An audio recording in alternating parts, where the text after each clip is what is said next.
इस संपूर्ण गीता के सारांश संस्कृत के श्लोकों के साथ हिंदी में वर्णित करके और आसान भाषा में समझाया गया है। दुर्योधन ने युद्ध में असाधारण वीरों का उल्लेख किया जो सभी सदैव विजयी रहे। विकर्ण दुर्योधन का भाई है, अश्वत्थामा द्रोणाचार्य का पुत्र है और सौमदत्ती या भूरिश्रवा द्रोणाचार्य का पुत्र है, बाहलीकों का राजा। कर्ण अर्जुन का सौतेला भाई था क्योंकि वह कुंती के गर्भ से राजा पांडु से विवाह से पहले पैदा हुआ था। कृपाचार्य ने द्रोणाचार्य की जुड़वां बहन से विवाह किया था। मेरे लिए और भी बहुत से वीर पुरुषों ने अपने प्राण त्यागे हैं। वे सब के सब नाना प्रकार के अस्त्र शस्त्रों से सुसज्जित थे और युद्ध विद्या में निपुण थे। मद अर्थे त्यक्त जीविता। देखें शास्त्र प्रहारणा सर्वे युद्ध विसर्दः अन्य अन्य अनेक चभी बहवः बहुत संख्या में शूराः वीर मद अर्थे मेरे लिए त्यक्त जीविता जीवन को जोखिम में डालने के लिए तैयार नाना अनेक शस्त्र शस्त्र प्रहाराः सज्जित सर्वे उन सभी से युद्ध युद्ध विशारदाः सैन्य विद्या में अनुभवी। मेरे लिए और भी बहुत से वीर हैं जो अपने प्राण देने को तैयार हैं। वे सभी नाना प्रकार के अस्त्र शस्त्रों से सुसज्जित हैं और युद्ध विद्या में पारंगत हैं। जहां तक अन्यों का प्रश्न है, जैसे जयद्रथ कृतवर्मा शल्य आदि सभी दुर्योधन के लिए अपने प्राण त्यागने को कृत संकल्प हैं। दूसरे शब्दों में यह पहले से ही निश्चित है कि पापी दुर्योधन के दल में शामिल होने के कारण वे सभी कुरुक्षेत्र के युद्ध में मारे जाएंगे। अपने मित्रों की उपर्युक्त सम्मिलित शक्ति के कारण दुर्योधन अपनी विजय के प्रति निःसंदेह आश्वस्त था। भीष्म द्वारा रक्षित हमारी सेना अपर्याप्त थी। भीम द्वारा रक्षित इन पुरुषों की सेना पर्याप्त है। अपर्याप्तम तद अस्माकं बलम भीष्मभिरक्षितम पर्याप्तम टीवी इदम एतेषाम बलम भीमाभिरक्षितम अपर्याप्तम अथा तत्व। हमारा अस्माकम बलम शक्ति भीष्म दादा भीष्म द्वारा अभिरक्षितम पूर्णतः रक्षा एड पर्याप्तम सीमित तू लेकिन इदम ये सब एतेषाम पांडवों का बलम शक्ति भीम भीम द्वारा अभिरक्षितम सावधानी पूर्वक संरक्षित। हमारी शक्ति अपरिमित है और हम पितामह भीष्म द्वारा पूर्णतः सुरक्षित हैं, जबकि भीम द्वारा सावधानी पूर्वक संरक्षित पांडवों की शक्ति सीमित है। यहां दुर्योधन द्वारा तुलनात्मक शक्ति का अनुमान लगाया गया है। वह सोचता है कि उसकी सेनाओं की शक्ति अपरिमित है, विशेष रूप से सबसे अनुभवी सेनापति पितामह भीष्म द्वारा संरक्षित। दूसरी ओर पांडवों की सेना सीमित है क्योंकि उनकी रक्षा एक कम अनुभवी सेनापति भीम द्वारा की जा रही है, जो भीष्म की उपस्थिति में एक अंजीर के समान है। दुर्योधन हमेशा भीम से ईर्ष्या करता था क्योंकि वह अच्छी तरह जानता था कि अगर उसे मरना भी है तो वह केवल भीम के हाथों ही मारा जाएगा। लेकिन साथ ही भीष्म की उपस्थिति के कारण, जो एक कहीं अधिक श्रेष्ठ सेनापति थे, उसे अपनी विजय का पूरा विश्वास था। उसका यह निष्कर्ष कि वह युद्ध से विजयी होकर ही लौटेगा पूरी तरह से निश्चित था। वे सभी चंद्रमाओं में भी अपने अपने स्थान पर स्थित हैं। आप सभी लोग भीष्म की ही रक्षा करें। यथा भागम अवस्थित भीष्म एवभिरक्षन्तु भवन्तः सर्व इवाहि अयनेषु रणनीतिक स्थानों में च भी सर्वेषु सभी जगह। यथा भागम क्योंकि वे अलग अलग व्यवस्थित हैं, अवस्थितः स्थित, भीष्मम पितामह भीष्म को, एव निश्चय ही, अभिरक्षन्तु सहायता दी जाए, भवन्तः आप सभी को, सर्वे क्रमशः, एव निश्चय ही और ठीक ठीक। अब आप सभी को सेना की व्यूहर रचना में अपने अपने रणनीतिक बिंदुओं पर खड़े होकर पितामह भीष्म को पूर्ण सहयोग देना चाहिए।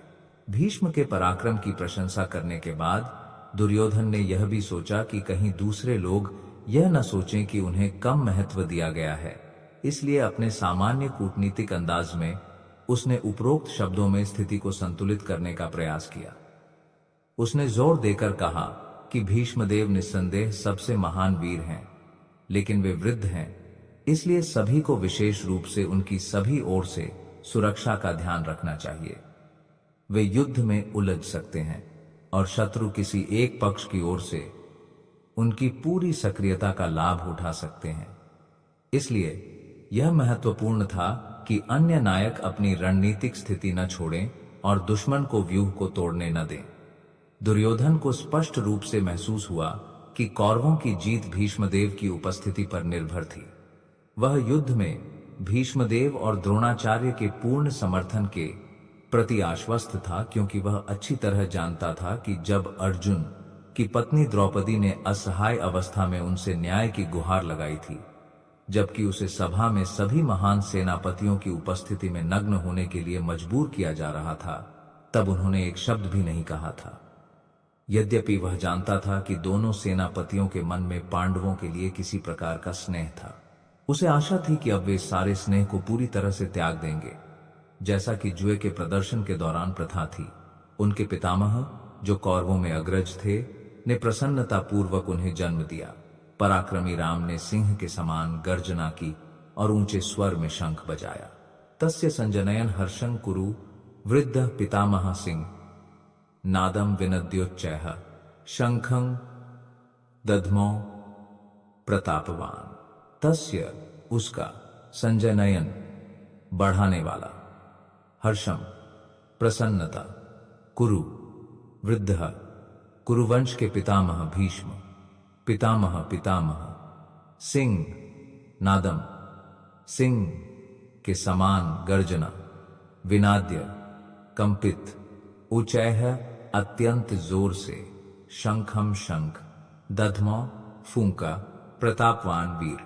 तब कुरुवंश के महान पराक्रमी पितामह भीष्म ने सिंहनाद के समान जोर से शंख बजाया, जिससे दुर्योधन प्रसन्न हुआ। कुरुवंश के पितामह अपने पौत्र दुर्योधन के हृदय के भाव को समझ सकते थे और उसके प्रति अपनी स्वाभाविक करुणा के कारण उन्होंने अपने सिंह पद के अनुरूप जोर से शंख बजाकर उसे प्रसन्न करने का प्रयास किया। परोक्ष रूप से प्रतीकवाद द्वारा शंखनाद करते हुए उन्होंने अपने निराश पौत्र दुर्योधन को बताया कि युद्ध में उनकी विजय की कोई संभावना नहीं है, क्योंकि भगवान कृष्ण दूसरी ओर हैं। फिर भी युद्ध का संचालन करना उनका कर्तव्य है और इस संबंध में कोई कसर नहीं छोड़ी जाएगी। फिर शंख, नगाड़े, पणव, नाका और गोमुख बजने लगे। अचानक उन पर आक्रमण हुआ और ध्वनि कोलाहलपूर्ण हो गई। पनवानका, गोमुखा, सहसैवाभ्यायन्ता, ततः तत्पश्चात शंख शंख च भी भैर्यः बिगुल च और पणव, अनक, तुरही और नगाड़े, गो, मुख, भोंपू, सहसा, अचानक, एव निश्चित रूप से, अभ्यन्यंत एक साथ बजना, सह वह शब्दः संयुक्त ध्वनि, तुमुलः कोलाहलपूर्ण, अभवत होना। उसके बाद अचानक शंख, बिगुल, तुरही, ढोल और नरसिंगे बज उठे और उनकी सम्मिलित ध्वनि बहुत ही भयंकर थी। तत्पश्चात वे श्वेत घोड़ों से जुते हुए विशाल रथ पर सवार होकर माधव और पांडवों ने अपने दिव्य शंख बजाए। पांडवों के महान शिव, शियों के महान शिव, ततः तत्पश्चात, श्वेतैः श्वेत द्वारा, हयैः घोड़ों द्वारा, युक्ते जोतकर, महति महान में, स्यंदने रथ में, स्थितौ इस प्रकार स्थित, माधवः कृष्ण सौभाग्य की देवी के पति, पांडवः अर्जुन पांडु का पुत्र, सीए भी ईवा निश्चित रूप से, अंधेरा पारलौकिक, शंख और शंख प्रदद्मतुः ध्वनि। दूसरी ओर भगवान कृष्ण और अर्जुन दोनों ने श्वेत घोड़ों द्वारा खींचे जाने वाले एक विशाल रथ पर आरूढ़ होकर अपने दिव्य शंख बजाए। भीष्मदेव द्वारा बजाए गए शंख के विपरीत कृष्ण और अर्जुन के हाथों में शंख दिव्य बताए गए हैं।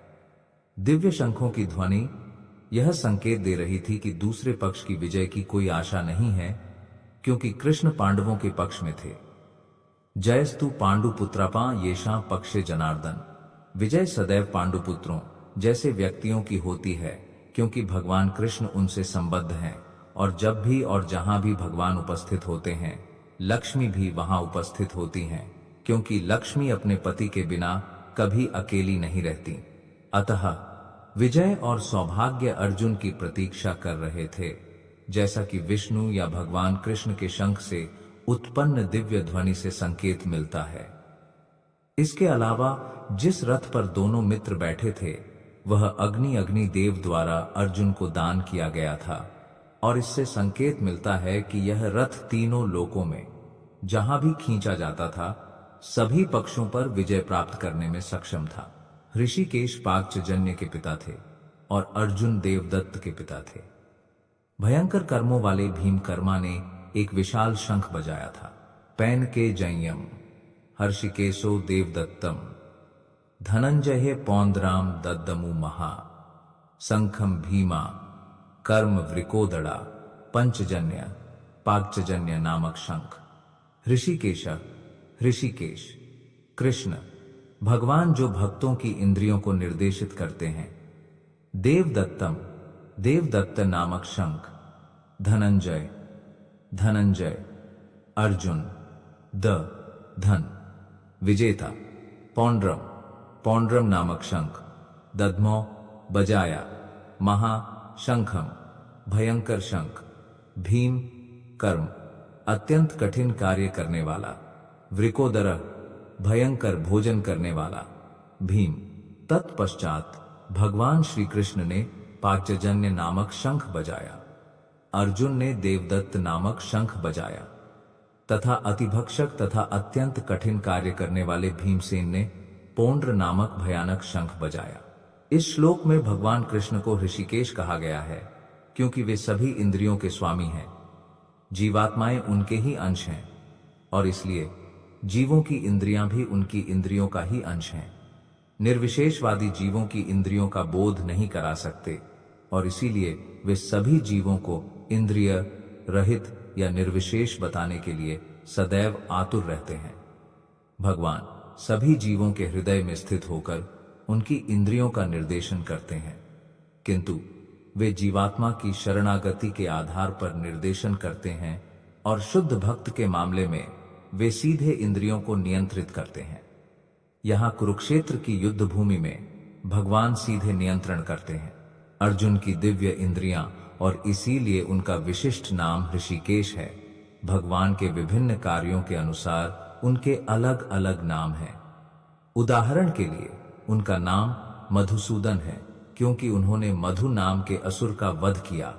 उनका नाम गोविंद है, क्योंकि वह गायों और इंद्रियों को प्रसन्न करते हैं। उनका नाम वासुदेव है, क्योंकि वे वसुदेव के पुत्र के रूप में प्रकट हुए। उनका नाम देवकी नंदन है, क्योंकि उन्होंने देवकी को अपनी माता के रूप में स्वीकार किया। उनका नाम यशोदा नंदन है, क्योंकि उन्होंने वृंदावन में यशोदा को अपनी बाल लीलाएं प्रदान की। उनका नाम पार्थ सारथी है, क्योंकि उन्होंने अपने मित्र अर्जुन के सारथी के रूप में कार्य किया। इसी प्रकार उनका नाम ऋषिकेश है, क्योंकि उन्होंने कुरुक्षेत्र के युद्ध क्षेत्र में अर्जुन को दिशा दी। इस श्लोक में अर्जुन को धनंजय कहा गया है, क्योंकि उन्होंने अपने बड़े भाई की मदद की थी जब राजा को विभिन्न यज्ञों के लिए धन की आवश्यकता थी।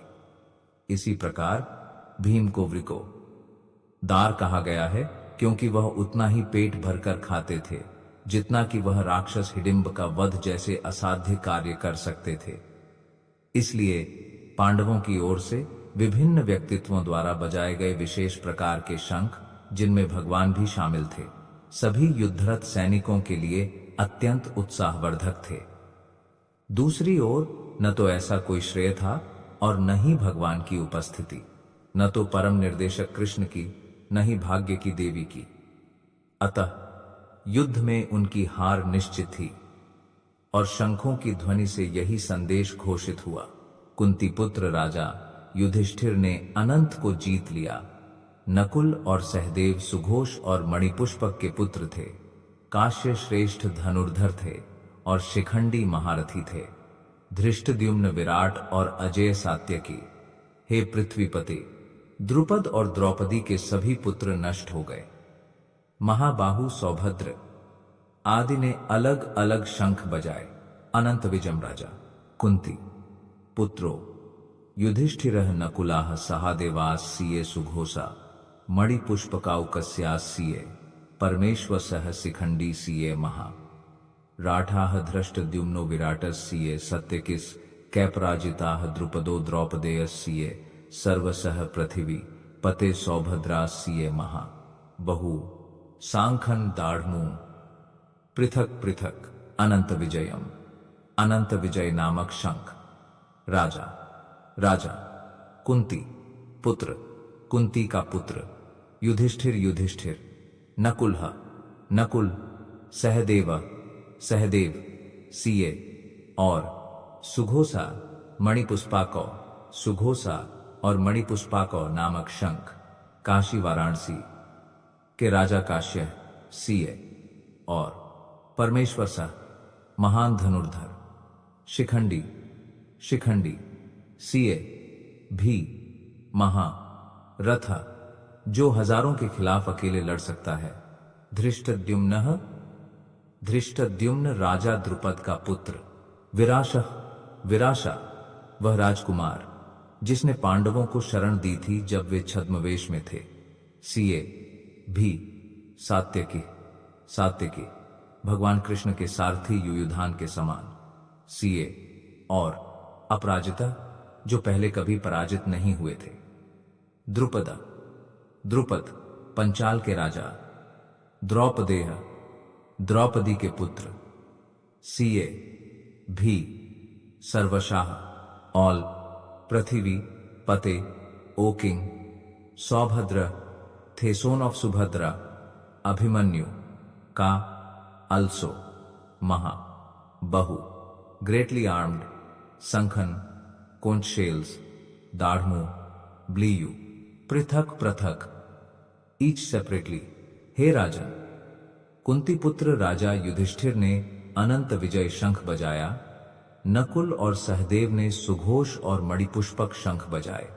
महाधनुर्धर काशीराज, महारथी शिखंडी, धृष्टद्युम्न, विराट, अजय सात्यकी, द्रुपद, द्रौपदी के पुत्र तथा सुभद्रा पुत्र आदि महाबाहुओं ने अपने अपने शंख बजाए।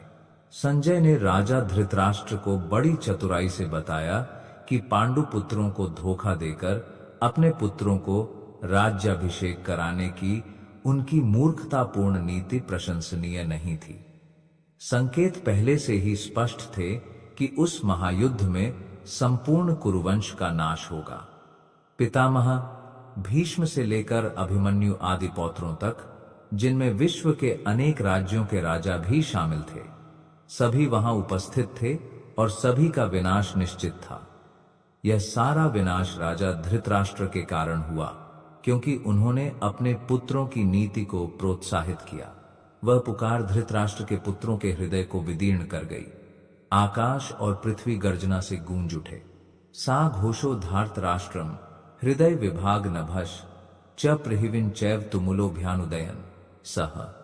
वह घोषः कंपन, धृतराष्ट्रपम, धृतराष्ट्र के पुत्रों में से, हृदयानी हृदय, व्याद्रायत बिखरा हुआ, नभ आकाश, सीये भी, पृथ्वीम पृथ्वी की सतह, सीये भी, एवा निश्चित रूप से, तुमुला उग्र, अभ्यनुनादयन गूंजने से।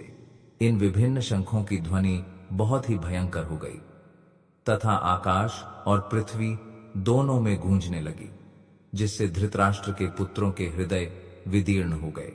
जब भीष्म और दुर्योधन पक्ष के अन्य योद्धाओं ने अपने अपने शंख बजाए तो पांडवों का हृदय नहीं टूटा। ऐसी घटनाओं का उल्लेख नहीं है, लेकिन इस विशेष श्लोक में उल्लेख है कि पांडवों के दल द्वारा उत्पन्न ध्वनि से धृतराष्ट्र के पुत्रों के हृदय विदीर्ण हो गए। यह पांडवों और भगवान कृष्ण में उनके विश्वास के कारण हुआ। जो व्यक्ति भगवान की शरण में जाता है, उसे बड़ी से बड़ी विपत्ति में भी किसी बात का भय नहीं रहता।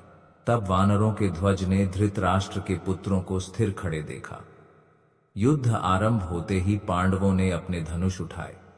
हे पृथ्वी के स्वामी!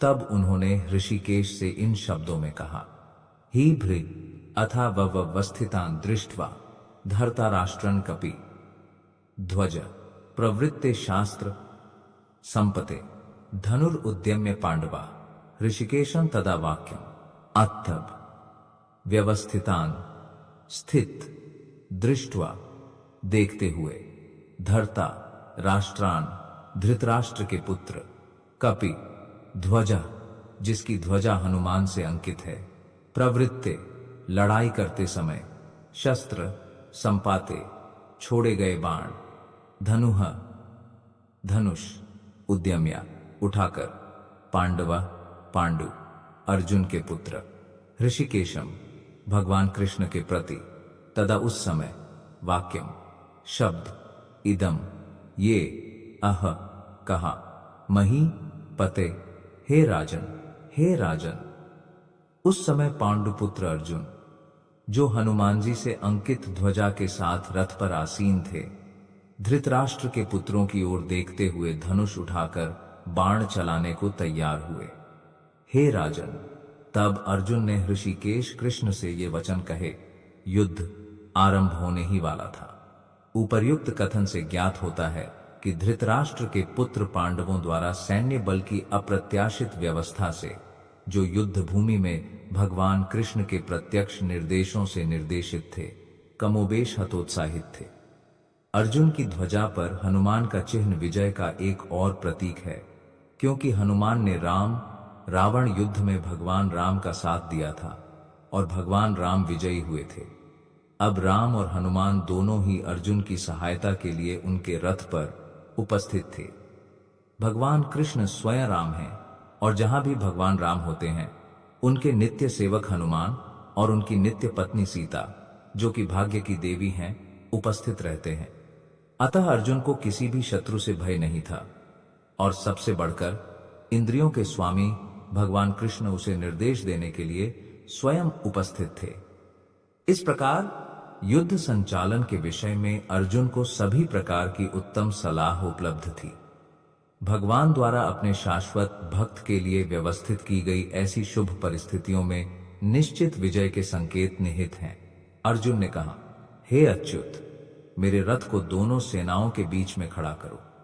जब तक मैं इन सैनिकों को युद्ध के लिए तैयार खड़ा देखता रहूं, तब तक मैं इस युद्ध की तैयारी में किससे युद्ध करूं? अर्जुन उवाच, बूढ़ा आदमी मध्यम है, रथम स्थपाया मक्युता, जो गुलाम नहीं है, योद्धु कामा अवस्थितान कैर मया सह योद्धव्यम। अर्जुन उवाच, कहा, सेनायोह उभयोह, दोनों दलों के मध्य, उनके बीच में, रथम रथ स्थापे रखिए, मेरा, अच्युत हे अच्युत, यावत जब तक, एतान ये सब, निरीक्षे देखिए, अहम माय योद्धु कामान युद्ध की इच्छा रखते हुए, अवस्थितम युद्ध भूमि में सुसज्जित, कै जिनके साथ, मया मेरे द्वारा, सह के साथ, युद्धव्यम से युद्ध करने के लिए, अस्मिन इसमें, रण संघर्ष समुद्र में, प्रयास में। अर्जुन ने कहा, हे अच्युत, कृपया मेरे रथ को दोनों सेनाओं के बीच में ले जाइए, जिससे मैं देख सकूं कि यहां कौन उपस्थित है, कौन युद्ध करने का इच्छुक है, तथा इस महान युद्ध में मुझे किससे संघर्ष करना है। यद्यपि भगवान कृष्ण पूर्ण पुरुषोत्तम भगवान हैं, किंतु अपनी अहेतुकी कृपा से वे अपने मित्र की सेवा में तत्पर थे। वे अपने भक्तों के प्रति स्नेह में कभी असफल नहीं होते, इसीलिए उन्हें यहां अच्युत कहा गया है। सारथी के रूप में उन्हें अर्जुन के आदेशों का पालन करना पड़ा, और चूंकि उन्होंने ऐसा करने में संकोच नहीं किया, इसलिए उन्हें अच्युत कहा गया है। यद्यपि उन्होंने अपने भक्त के लिए सारथी का पद स्वीकार किया था, फिर भी उनके परम पद को कोई चुनौती नहीं दी गई। सभी परिस्थितियों में वे परम पुरुषोत्तम भगवान ऋषिकेश समस्त इंद्रियों के स्वामी हैं। भगवान और उनके सेवक का संबंध अत्यंत मधुर और परम पावन है।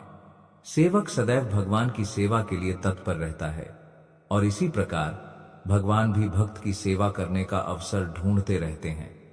उन्हें अपने शुद्ध भक्त द्वारा उन्हें आदेश देने का लाभप्रद पद ग्रहण करने में अधिक आनंद आता है, न कि स्वयं आदेश देने में। स्वामी होने के नाते सभी लोग उनके आदेश के अधीन हैं, और उनसे ऊपर कोई भी उन्हें आदेश नहीं दे सकता। किंतु जब वे पाते हैं कि कोई शुद्ध भक्त उन्हें आदेश दे रहा है, तो उन्हें दिव्य आनंद प्राप्त होता है। यद्यपि वे समस्त परिस्थितियों के अचूक स्वामी हैं। भगवान के शुद्ध भक्त होने के नाते अर्जुन को अपने चचेरे भाइयों से युद्ध करने की कोई इच्छा नहीं थी, लेकिन दुर्योधन के हठ के कारण उसे युद्ध भूमि में आना पड़ा, क्योंकि दुर्योधन किसी भी प्रकार की शांतिपूर्ण बातचीत के लिए कभी तैयार नहीं था। इसलिए वह यह देखने के लिए बहुत उत्सुक था कि युद्ध भूमि में उपस्थित प्रमुख व्यक्ति कौन है। यद्यपि युद्ध भूमि में शांति स्थापना का कोई प्रश्न ही नहीं था, फिर भी वह उन्हें पुनः देखना चाहता था, और यह देखना चाहता था कि वे किस हद तक एक अवांछित युद्ध की मांग पर तुले हुए हैं।